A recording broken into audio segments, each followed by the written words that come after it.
week we talk about a theme, drawing lessons from the timeless teachings of the spiritual masters and insights from modern science to enrich our life now. Today, we are talking about a subject that was Oxford's 2024 word of the year. I'm sure many of you are familiar with it and know it already, know the fact that it was the Oxford word of the year last year already. And that word is brain rot. So increasingly, more and more of us, and I would assume more and more of um, certain generations are feeling like our brains are just not working. It's like as if they're rotting, and we can't seem to focus, we can't seem to think, we can't seem to remember stuff, we can't even feel motivated, we feel empty, we feel like we have no energy and we're just full of fatigue. And we know that this has something to do with all the digital content we are consuming. And that's what we talk about when we say, like, oh, I just have brain rot. We mean like my brain is not working anymore. I feel like a zombie, and I know that somehow it is related to the content I'm consuming. Somehow the content I'm consuming, all the screen time, is making my brain not work the way it's supposed to. So today we are going to look a little deeper into what is actually happening within ourselves and how we can reset our brain so that it works the way it is supposed to. And it is absolutely possible to reset our brains uh, so that you feel like it's functioning again. Now, many of us know that our brains are plastic, as they're capable of adapting, they're capable of growing till the last moment of our lives. And every single thing that we're doing is changing our brain in some way. If right now I'm doing the same thing I was doing a week ago or a week ago or a week ago, this is actually strengthening my neural pathways of doing what I'm doing, I guess, speaking to you through the camera. At If I do something new, that creates a new neural network in my brain. And if I continue to do that new thing, that network that becomes stronger. And if I don't do this thing that I'm doing now, this will become weaker and weaker and weaker. In other words, everything that we do, everything the brain experiences, changes the brain in some way or other. And we strengthen maybe certain neural pathways at the expense of others that may have been there, but we're not using right now. The other thing to know is that our brain works neurochemically, and a lot of the things our brain has developed to do are dependent on certain neurotransmitters. Neurotransmitters are a very integral part of how our brain works, and neurotransmitters are chemicals that are released in the brain and in our nervous system to uh, to make us feel and act a certain way. And you have heard of these neurotransmitters. Serotonin is a neurotransmitter. Endorphin is a neurotransmitter, and the neurotransmitter we're discussing about today is something you also probably have heard about, is dopamine. So today we want to look a little bit more at what dopamine is and how it makes us act. So it is very, very important to realize that dopamine is the chemical that makes us motivated to do what we do. It is the main chemical in our brain's reward system. So think of why you do the things you do, right? Why do you eat? Why do you feel motivated to eat? Yes, your body needs food, but there are certain chemicals that are in your body are telling you uh, to eat. One is the hunger chemical, which is different from uh, dopamine, and we'll discuss that another day. And there's also the dopamine neurotransmitter that's telling you, if I eat that sweet thing, or if I eat that, go, eat that ice cream, go, eat that fast food, you'll feel great. You feel great when you eat ice cream. Oh, yummy, it feels so good.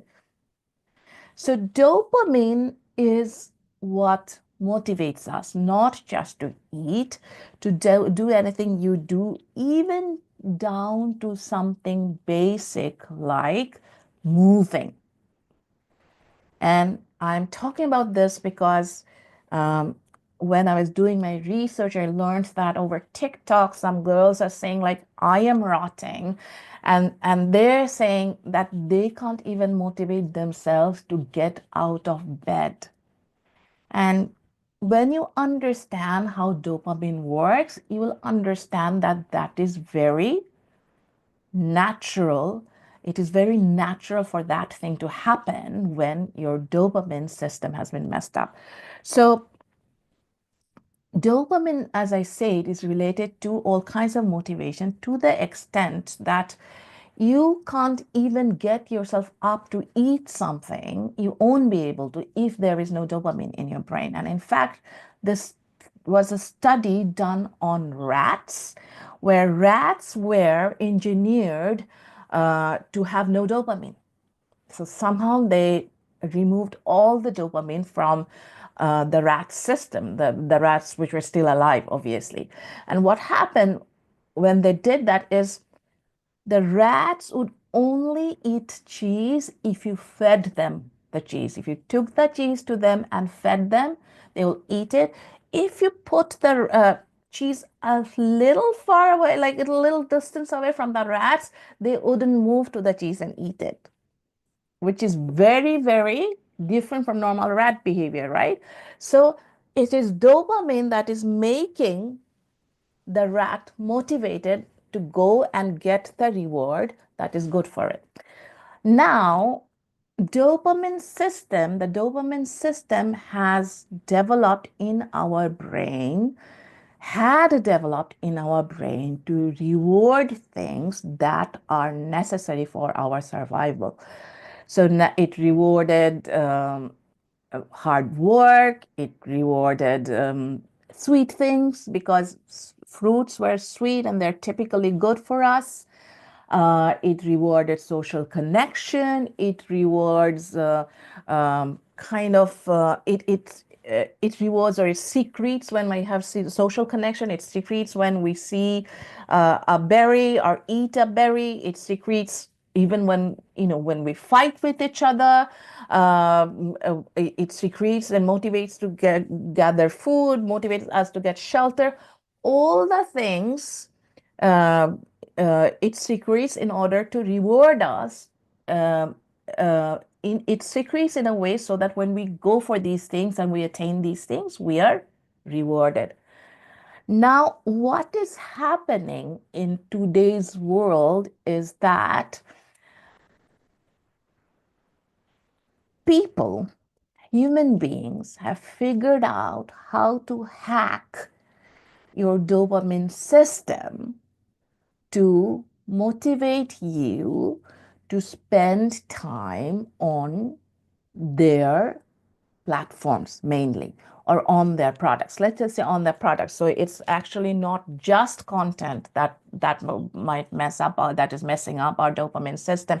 It's also all the fast food and sugary food that we're eating. So that also has something to do with our dopamine systems not working properly anymore. But going back to this thing of social media and platforms, they use our knowledge of our dopamine system in various ways.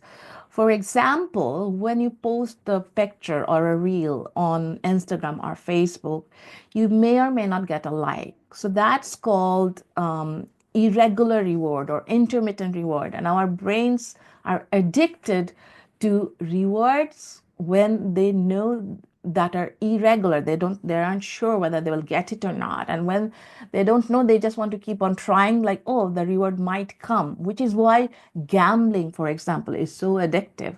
So that's something they're using. Another thing that increases our flow of dopamine is novelty. So, as we said, our brains are designed not to pay attention to everything, right? We have this reticular activating system that filters out a lot of the things in our surroundings and focuses on certain things. So one of the things that our brains developed to do is to focus on something that's kind of different and novel, because maybe, in the past, when something's different, we needed to find out whether that thing was a threat or not, right? Because we are very, very focused on, our systems are very, very focused on survival. So now what happens is we um, we have all these videos, like a cat video, this video, that video, that are full of novelty. So that's something that the platforms have learned to use to have our attention, because these platforms are basically firming our attention. Their product is our attention, because they get more advertising, which is where the revenue comes from, uh, based on how much time we are spending on these platforms, right? So I think all of us know that. So novelty is another thing.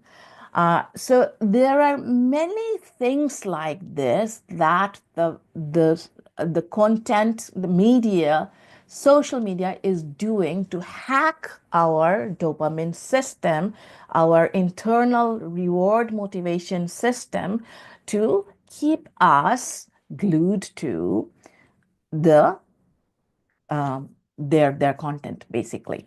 And another thing is short form content, right? So say you hear a 15-minute talk, right? So you will probably think that, oh, where is the point? I won't get to the main points until minute 7 or minute 13. And then in the past, that might have been actually a very short time for people to get to the point. But now you are feeling like, no, the reward is coming too late. I want, and they're giving you a reward, something, a punchline, or something super amusing, or something novel in a maximum 90-second reel, right? And even that I hear is like, I think it's too long now, right? And 6, 7 reels are doing well, or something like that. So what is happening as a result of this dopamine hacking is that our dopamine system is not being able to work the way it was supposed to. So um, both sugary food, the processed food, which has just sugar, unlike, say, fruits, which have fibers and sugars in them, or this short form amusing content. Think of this as the fast food of content, right? Fast food of information sources or entertainment sources for you. So it's like it's the all the punch is being condensed into a very short time. So what's happening is that you are getting a dopamine spike. You are getting a very high level of dopamine in your brain. Your brain is secreting a very high level of dopamine that is outside of what would happen normally. So now, and this is very important, when we experience these dopamine spikes, our brain becomes confused. And this can be due to sugar, this can be due to all the content we are consuming, all the short form content we are consuming everywhere.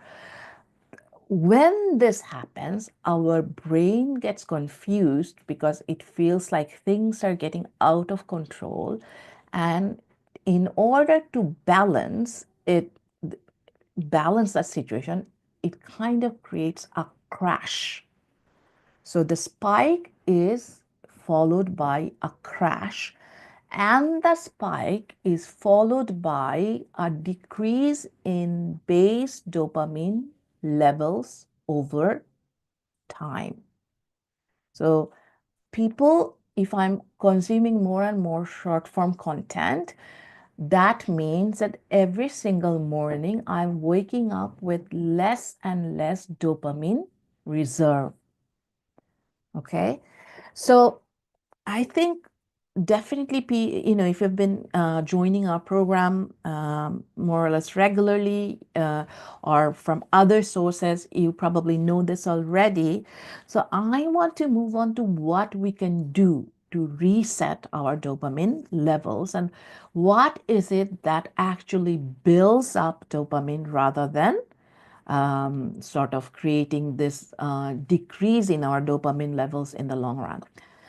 So very interestingly and very aptly, dopamine is this dopamine system is originally set up to reward hard work, right? You work hard and you build maybe a tent for yourself or a shelter for yourself. You work hard and defeat the predator. You work hard and attain something, right? And as a human being, I'm sure you can relate to that. That I think you know that we have this tendency, and we feel more rewarded. We feel more fulfillment. We feel more satisfaction when we feel like we have earned something, right? If things come easily to us, we normally don't value it that much, right? But if you have set a goal for yourself and you have worked super, super hard, be it in sport or academics or business or anything, and when you reach that goal, that satisfaction is deeper and higher, and it's not you just imagining it. It's because this whole time you have been working hard towards a goal. Your dopamine reserve has been building up, building up, building up. So number one thing you can do. No, no, I'm talking. You never, please never come after 1:30, 11:30, please. Yeah. Okay, sorry, that was my son. So the um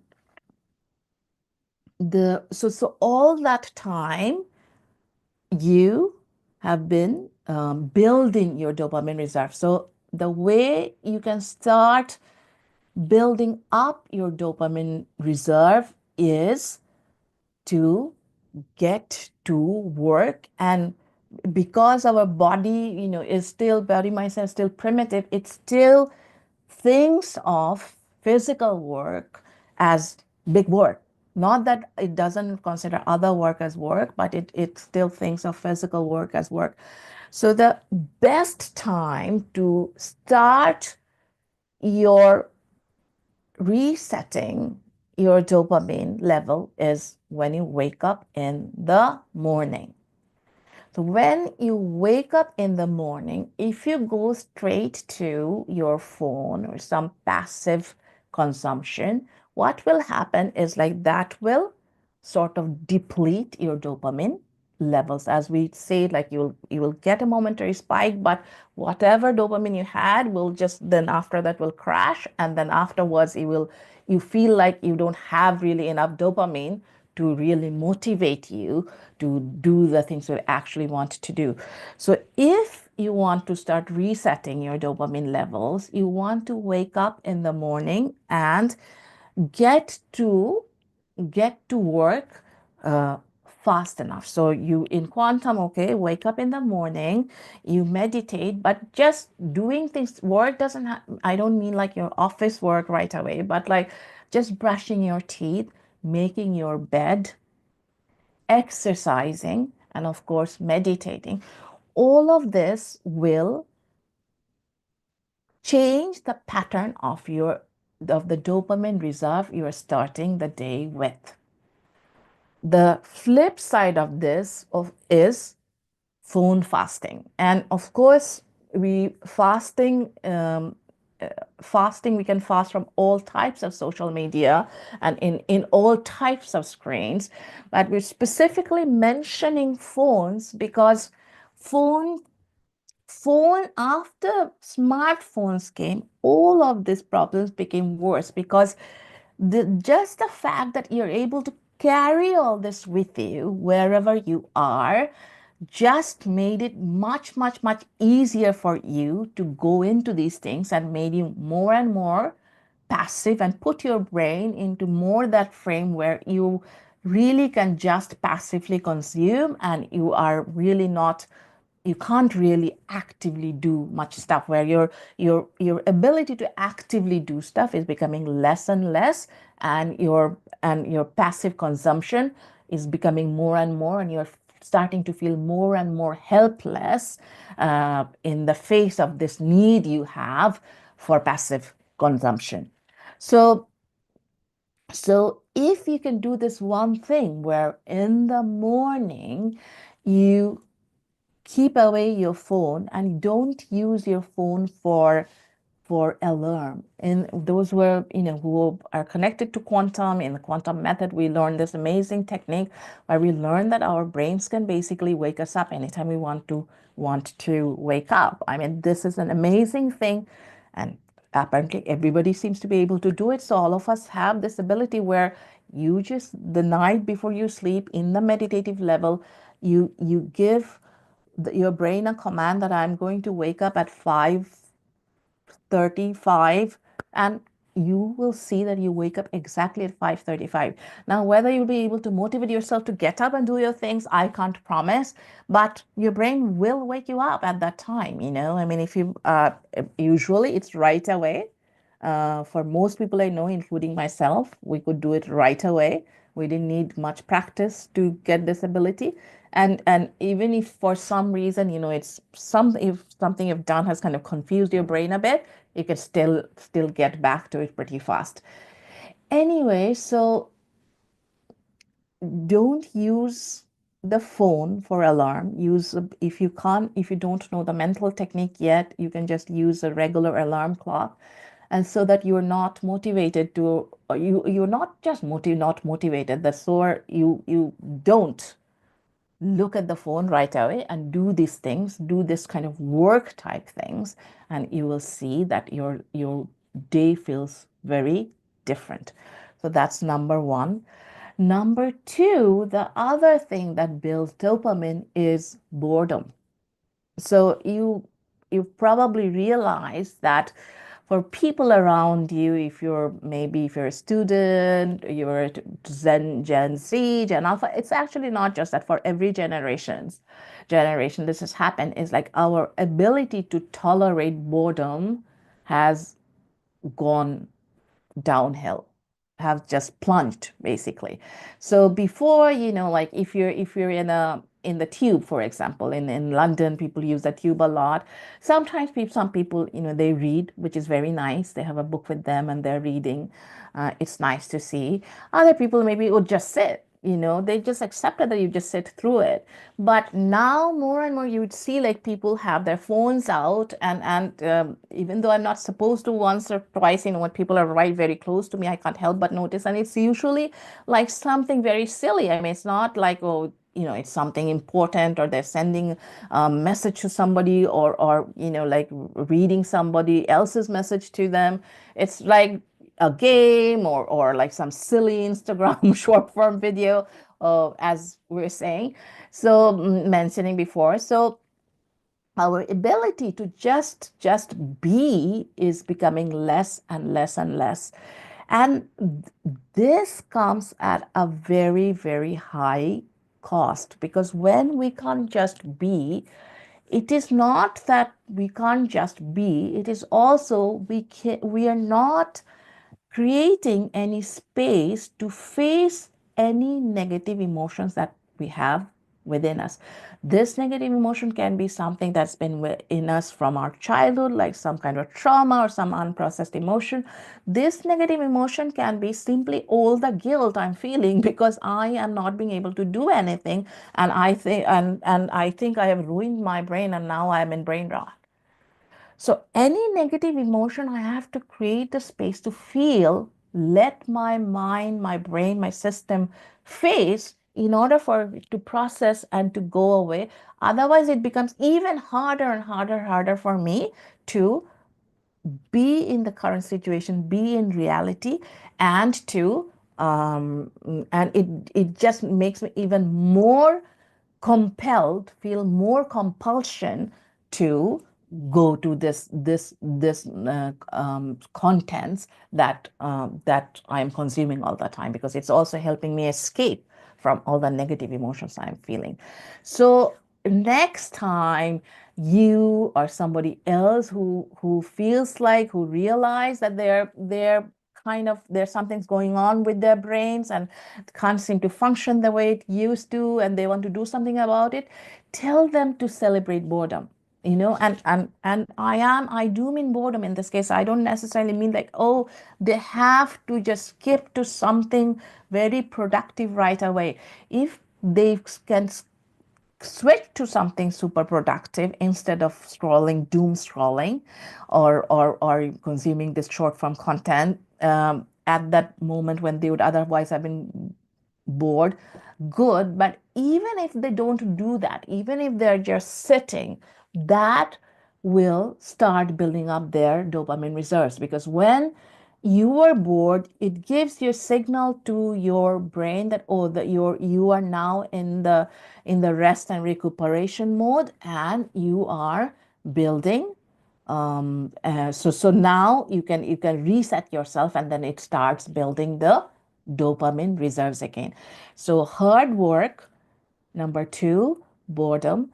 And then number three, I would say, even though we will go into the details, is that uh, what you consume, not just media, but what you eat, also has something to do with your dopamine reserves. And we won't go into too much detail, but just know that nuts and legumes contain the thing that dopamine is made of. So if you eat adequate of nuts and legumes, that gives you the raw material for creating L-dopa, which is then turned into dopamine in your body. Okay, now let's move on to our okay, so we talked about action, we talked about phone fasting, we talked about boredom, we've talked about food, and then let's move on to our, one thing that we always say in quantum, um, and what was actually the theme of our program, this the Bengali Sadaqan program, which precedes this program today, is to have like a big dream in your life, because that is what actually our dopamine systems, our motivation systems are made for. Because when you have a big dream that maybe takes years and years to attain, how do we go on? It's because something's happening in our minds, something's happening in our brains that keep us motivated, that makes that big dream that so attractive for us. And when you don't have a real goal, a real monchobi, a real vision, it will be very difficult for you to switch from the things that you're now using for for um, for getting your dopamine um, uh, rush to doing something that is productive. So if you haven't found anything in your life that really moves you to the score to the core, that you feel like, yeah, that will make my life worthwhile, if I can do this with my life, which is, of course, it's usually, as human beings, it's something big, something great, something noble that will make me worthwhile. Please accept that as your life's goal and pursue it. Don't think it's a pipe dream. If you're here watching this program, you know there are lots and lots of tools that we can provide you so that you can actually attain that goal. And then we often talk about those tools, and we'll go back to talking about them again. Okay, now to our final 2 points. One thing that's very important, and this is like the dopamine experts these days are talking about a lot. This lady called Anna Lembe, so she has also a book on this topic. You're welcome to read it. Is the pleasure pain principle, and the main point of this is we as human beings tend to have a balance between pain and pleasure. Our systems don't like going into the extreme in one way or another. So, if which is a very simple way of saying that if you're working very hard, you will feel better later. And just imagine that if there's a day when you worked hard during the day, you will see at the end of the day, you feel very content, very much in peace. Your hard work is being rewarded by a inner state that is characterized by pleasure. But the flip side of that is, like, if you have like something that is very pleasurable and you're just doing that, then our inner state creates a negative, a painful state to balance that pleasurable state. And um, the scientists also say the more you do this pleasure, pleasure, pleasure, more of the same thing, you derive less and less pleasure from that same thing. Say it's watching 30 minutes of content on YouTube on the morning every day, and you'll get less and less pleasure from that, and you will get more and more painful feeling from that. On the other hand, when you're doing the painful thing, when you're doing the same thing, it will become less and less painful for you, and you will start deriving more and more pleasure from that. So, doing the painful thing is actually, in the long run, giving you more and more pleasure. So, there are things like cold showers, which we advocate. We've been advocating in quantum for a long time for health reasons and stuff, have now shown to create a huge spike in people's dopamine levels because they're a shock to the system, and they're kind of an example of a painful experience that is then followed by your body, your system creating a pleasurable state in yourself. Okay, the last thing, of course, we have to talk about is meditation. And meditation will help you with a lot of these things. Meditation will help you. What meditation does is shuts out the outer world for a little while. It's like the curtain has fallen, and now you're just with yourself, and you kind of have to face yourself. So that means you have to face your negative emotions. That means that you have now the space to think about what you really want in your life. What would be that big goal, big monchobi that you will be dedicating your life to. you do that in meditation. Of course, meditation and mindfulness, meditation brings about mindfulness in the meditative state, but also in real life, it brings you more to the present, which is what uh, creates a stable dopamine level. If you're more in the present, what does that mean? That you're okay with being in the present means that that's the opposite of brain rot, right? So like you are perfectly fine with what's the ordinary. You don't need a spike all the time.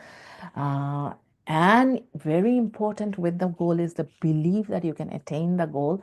And in meditation, you can sort of talk to your mind in a way, in the language that your subconscious mind understands, so that you can create a deep-rooted belief that this amazing, noble goal that you have now chosen to dedicate your life of infinite potential to is actually achievable, is actually a destination that you will reach one day.